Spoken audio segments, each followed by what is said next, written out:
The inimitable Spa-Francorchamps, nestled in the heart of the Belgian Ardennes, truly one of the great circuits in global motorsports. And tonight, on the precipice of history, with the 100th anniversary running of the 24 Hours of Spa coming your way tomorrow. Hello everyone, my name is Ryan Marine. John Watson alongside Antonia Rankin down in the pit lane for us. Warm up here as we get ready for that centenary edition of the 24 Hours of Spa, brought to you, of course, by CrowdStrike tomorrow. Let's take a look at this great circuit here, John. It is one of the great ones, and it starts with this run through Eau Rouge up to Radillon. Yes, up the Camel Straight, then a big break into Les Combes, then down the hill to Bruxelles, and they're always trying to beat Pouhon into Fagnes, then into Paul Frere curb, and then all the way up through Blanchimont, flat out, I'm flat out as well, up to the chicane, and we've completed a lap, and into La Source, because then the race will actually be finished at start-finish line, and the cars will then make their way back down to this part of the racetrack at approximately 4:30 and a bit Sunday afternoon, and we have no idea what's going to happen. There is a concern about maybe inclement weather coming in Saturday night and maybe continuing through Sunday. On the other hand, what we've had here over the last number of days is just glorious weather, and this is for me when Spa is at its best. The sun is just beginning to dip. There we see 21.2 Celsius, 43.1. Still quite a high track temperature. Humidity is built as the night is close. So there is more humidity now than there would have been, let's say, 3 or 4 hours ago. Heavy rare, good chance to make some downforce with these GT3 cars. 66 of them in total will be taking part in the race tomorrow, and indeed in the warm-up here too. John, I think your track map description, that might have been the second track record that we saw here today. We had one in Superpole, and I think you just eclipsed it. Well, I do try, but I tell you, the tracker is usually quicker than I am. So it's sort of as if a bit of a game goes on as to whether who can get it out, get through it. It's just getting the brain to catch up to the speed of the tracker and being able to get all the things you want to say out without being sort of like 3 corners behind. We talk about this as warm-up. It's warm-up for us as well, with the big show coming up tomorrow. Of course, GT4 European Series powered by Rafa Racing Club still to come here today into the twilight at this beautiful circuit. So you'll want to stick around for that. For those tuning in, wondering, where's David Addison? Well, we're giving David a little bit of a break. I come to the broadcast from Fanatec GT World Challenge America, powered by AWS. My third time here to the CrowdStrike 24 Hours of Spa. John, it is a thrill every time I get tabbed to come check out this venue and be a part of this race. It is one of a kind. It is, but on the other hand, I envy some of the events that you have in North America. Some fantastic racetracks, some of the finest racetracks, I believe, and I've raced on a lot of them, anywhere in the world, and the competition is intense. And just the strength of GT3 on a global platform is just growing and growing and growing. And there we see the number 4 getting itself all prepared, the CrowdStrike by Riley, George Kurtz, Ian James, Nicky Katzberg, former winner here, and Colin Brun. You talk about GT3 being global. There is the American Championship as you look at the Doctor, Valentino Rossi, waiting in civvies. Not sure we're going to see him behind the wheel in this session, but that CrowdStrike by Riley car you saw a moment ago is a representative of the American Championship. We have teams and drivers here from the Asian Championship as well, the representatives of the Australian continent and the Australian Championship, and I know you love the Mustang. I love this car. And, you know, for Ford to make a commitment through Proton Engineering, and when it rocked up at Paul Ricard, nobody knew what to expect. But it was the sound of a flat crank V8 motor revving to 8.5, 9,000 RPM. And it was the quickest car down the Mistral Straight of all. And it worked its way up into the top 10 simply on pace, on merit. And it gave me great pleasure to see a brand new manufacturer coming in an exceptionally competitive championship and doing a strong job. It is the debut at the CrowdStrike 24 Hours of Spa for this new GT3 version of the Ford Mustang. The last Mustang to take part in the race, incidentally, is on display just above where we're sitting right here. That was all the way back in 2011, but Ford does have actually a rich history in this event back to the touring car days. Yes, this car was developed by Multimatic the Canadian company who are very heavily involved in a lot of very high-profile race championships, and the manufacturers. I think I'm right in saying that the chassis for the Porsche, the Le Mans Porsche, is made by Multimatic. You are exactly correct, as we would expect from John Watson. We saw a moment ago a look at the number 7 Come To You Racing Aston Martin, and that is one of the stories coming into this session. If you joined us for Super Pole earlier today, we do have a few changes perhaps to the grid to talk to you about. Now, we can't tell you exactly the way it's going to shake out, but there were a number of cars that we are told were hit with some penalties, and it comes down to the transit time, I understand, in the pit lane as part of that Super Pole, so there are going to be some time penalties coming. That number 7 Come To You Racing Aston is one of the cars, along with the 63 from Iron Lynx, the 92 from SSR Herberth, the number 22 from Schumacher CLRT, as well as the Haas RT Audi car number 28. So look for some more information on that to come out through the official channels. But that is what John's digging in the paddock has unveiled to us. Well, it happened actually very shortly after that shootout was finished, and essentially it's about a delta time. Teams are required to go out, because the cars go out, I think it's 30 seconds after the first car. So they're not allowed to linger back. They've got to go out and maintain a pace, not go too quick to catch the car directly ahead, not to go too slow to allow the car behind them to catch up. And there were 6 cars that were, I mean, they're only talking about maybe a second or a little over a second in some instances. But we live in a litigious age, and any infringement of a rule and regulation will have a penalty. And the penalty is the difference between the delta time and the time that you, how can I put it, created the error in, will be added to your qualifying time. A look here at the 64 Ford Mustang. Christopher Mies behind the wheel, a driver who needs no introduction when it comes to this event, although for many, many years his name was synonymous with Audi. It's taken some getting used to thinking of him as a Ford man. Yeah, I mean, it's an entirely different. So here we look through the chicane, so Christopher Mies accelerates. And we'll ride on board. Here we go. So listen to that engine. It's a beast. And he lifts off and coasts up into La Source. So maybe the team already in their preparations for the 24 hours tomorrow have started work and, for example, bedding in discs, bedding in new sets of pads. And he's staying well over to the left, coming down the hill from La Source. So he's not going up, and then now picks up the pace a little bit, having let the Lamborghini go through. But I suspect that this might be a brake pad disc bedding in session for the 64 Proton Ford Mustang. Staying again over to the right, not getting in the way. So that is Christopher Mies doing sort of some of the homework and housekeeping that a team is doing. And the other team is doing very similar things. And that's, in a sense, what the warm-up session is there to provide for. Christopher Mies coming off of a win overall at the 24 Hours of the Nürburgring, the last round on the Intercontinental GT Challenge schedule. It was a big result for him, his 3rd overall win at the ring. Well, there is a car and its young driver who I was most impressed with. Lorenzo Patrese, for a long period, well, not a long period, for a period in that shootout, was the quickest car overall, and ends up actually, I believe, looking down, it's 4th overall for the Tracer attempt to racing Audi. But Lorenzo Patrese, the son, of course, of famous dad Riccardo Patrese, he only just got his driving license, I remember, just towards the end of last year. So up until then, he wasn't even allowed to drive on the road. He couldn't rent a car. He couldn't even have a beer. Bloody quick behind the wheel, though. That was on full display today. Great effort and a great job as well in the Gold Cup, where he secured class pole. And Daniel Harper from my country, has been, I think, outstanding in these BMWs and is unquestionably a real talent of today and beyond.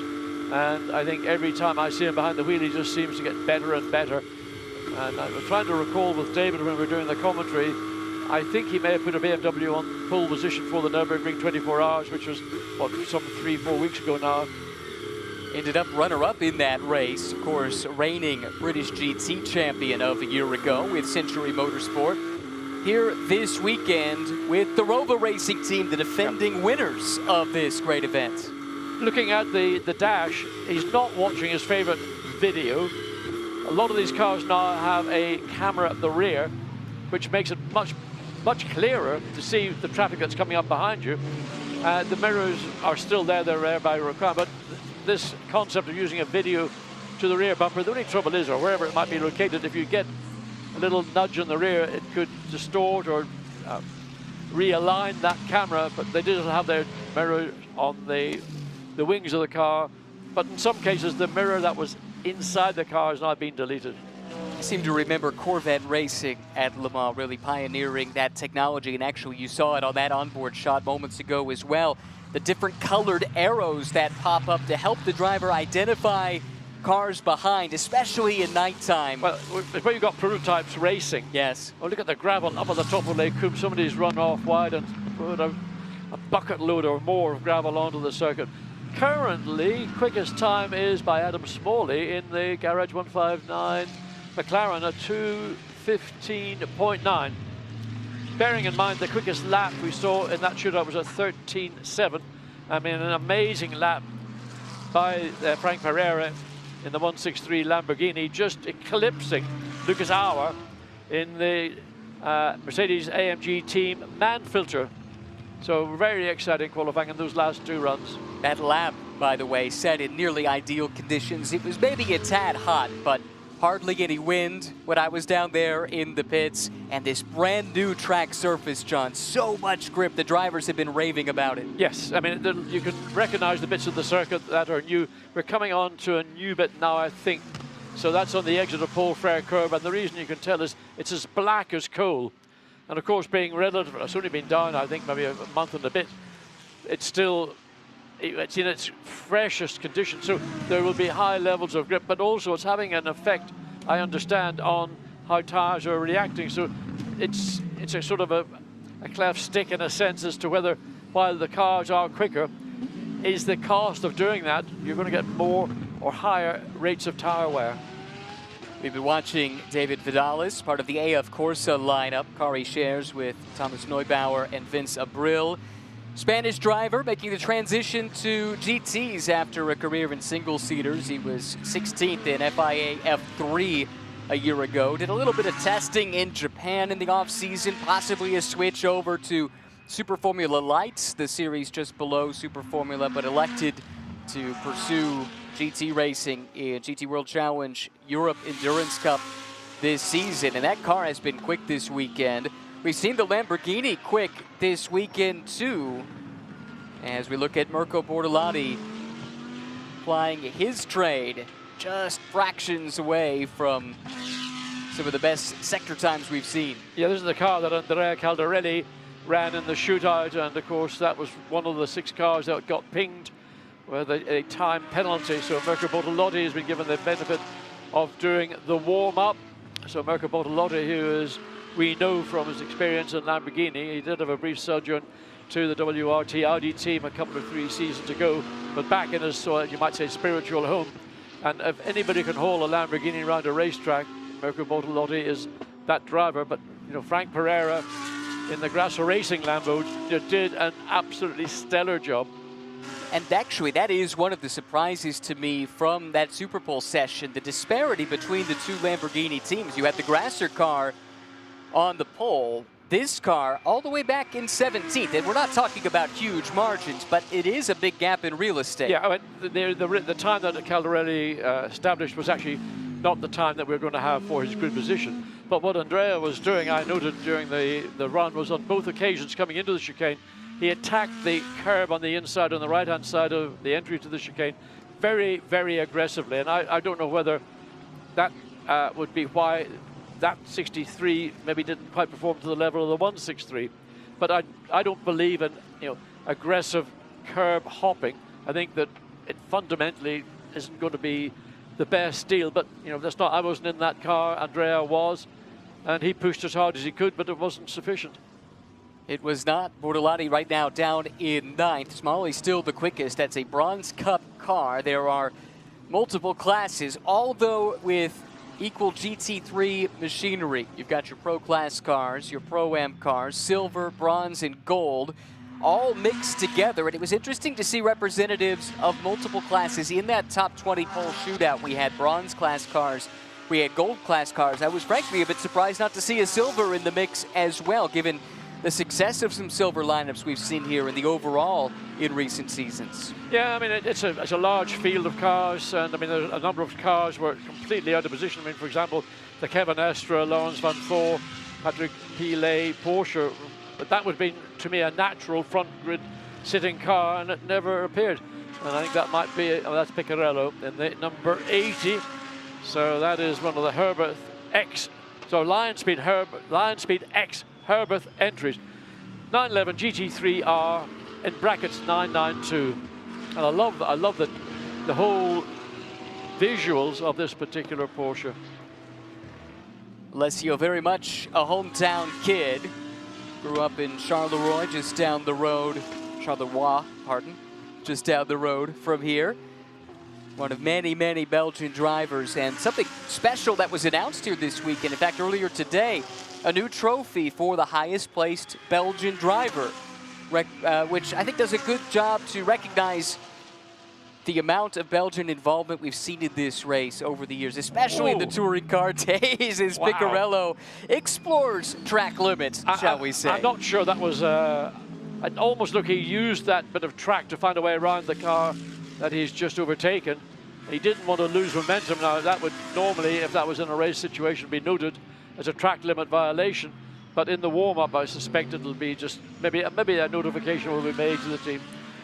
What I'm also interested in, because one of your countrymen, or certainly from North America, Daniel Morad, is sitting very comfortably second quickest to Adam Smalley in the first of the Mercedes. So it's about 71 thousandths of a second between the quickest and second quickest.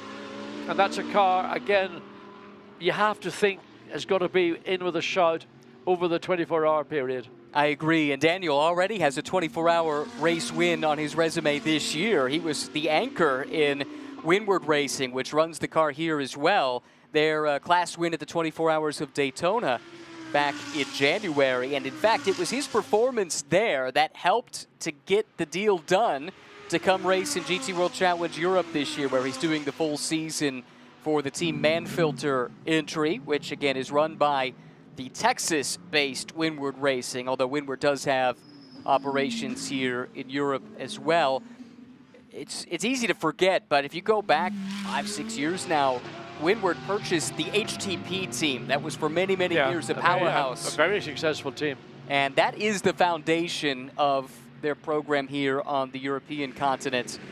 Let's take a listen to some team radio here with 16 minutes left. Okay, Danny, we will put the same tires back on the car. We'll do the rear anti-roll bar change. And if you can just do an out-in lap to test the rear anti-roll bar.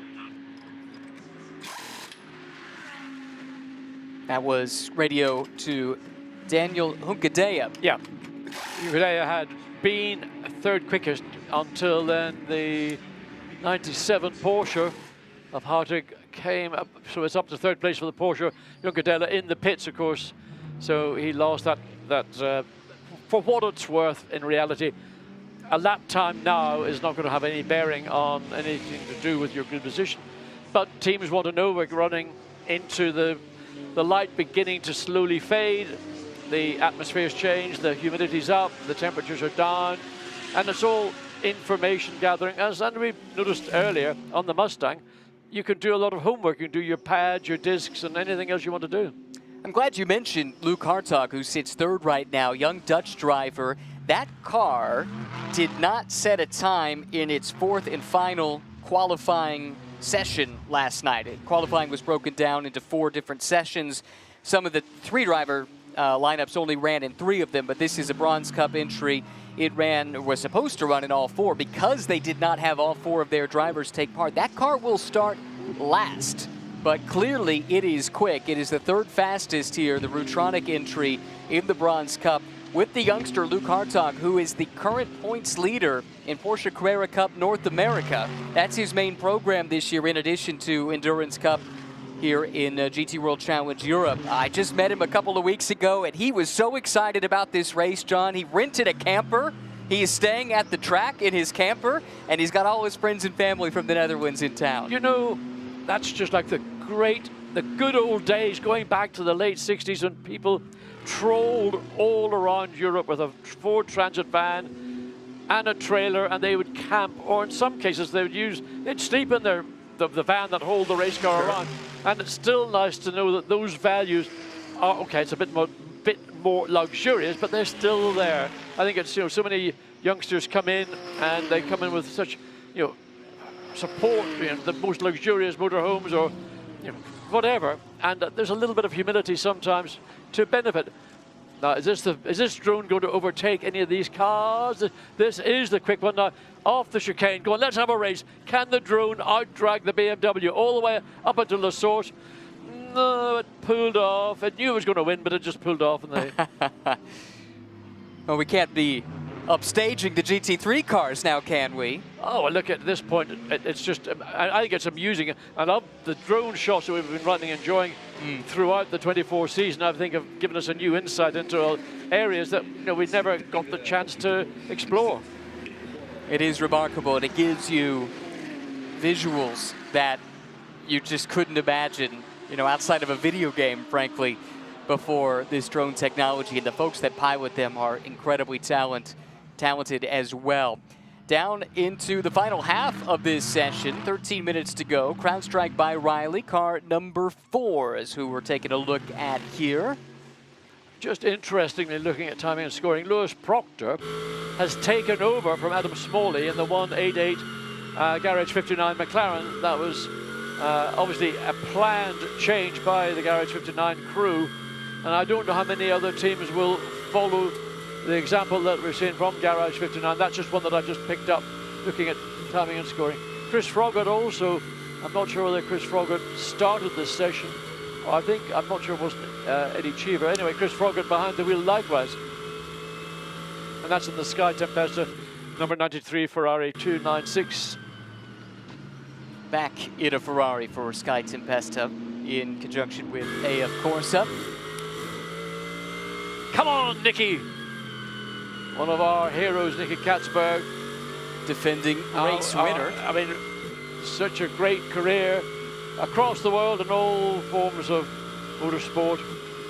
So, but the 5th gear, is he going to go through, not the first part of Blanchimont, that's just a gentle curve, but we're coming up now to the real tighten down your seatbelts when he's bailed out of it. He's not, again, he may be on a set of tires that's done quite a number of laps, and there's nothing to be really gained. Again, it's just go through the motions of getting the car prepped, and don't do anything that would potentially damage the car, and he just comes into the pit lane anyway. How about this for a body of work in 1 year for Nicky Katzberg? Last year, he won a class win at the 24 Hours of Le Mans, 1 overall here as well. He was a class winner and overall winner at the 24 Hours of the Nürburgring. He won a championship, GTE Am in the World Endurance Championship. He won a championship, the GT title in Asian Le Mans. I mean, he did it all last year, John. He's the kind of guy you'd like to have on your side, isn't he? He's a winner. With that experience in extreme, 24-hour events, you can't, well, you can buy it, because basically that's what they did with Nicky Katzberg. We're just looking at this, the Spa, the uniqueness of the pit lane here. You've got the Formula 1 pits, which are on the high end of the circuit. Then you drop down to what you might loosely describe as the original pits here at Spa-Francorchamps, the heritage pits. That's what is recognized as today. And there's always a debate whether it's better to be on the top of the Formula 1 pits or somewhere down here. And in some circumstances, if you're the last garage on the heritage pits, I think it's not a bad place to be. But other teams want, WRT, for example, like to be at the end of the Formula 1. They believe that gives them a marginal advantage. Where would you like to be? Probably I'd like to be, I think, funnily enough, I think the end of the pit lane, because as soon as you leave your box and you're able to, once you've gone across the demarcation line, you can get on it. The problem is when you're in the Formula 1 pit, you've got this interminable run. When you've gotten into the car and you've got fresh rubber and you're going 50 kilometers an hour, takes an eternity. It doesn't seem to be quite so bad when you're coming in, when everything's sort of knackered and the tires are worn out and maybe your brake needs a new set of pads. And So I think maybe that would be my preference. So what's going on here? We got lights flashing. Yeah. There is a red flag. Yeah, I wonder why that is. We haven't picked anything up. We will await further notice.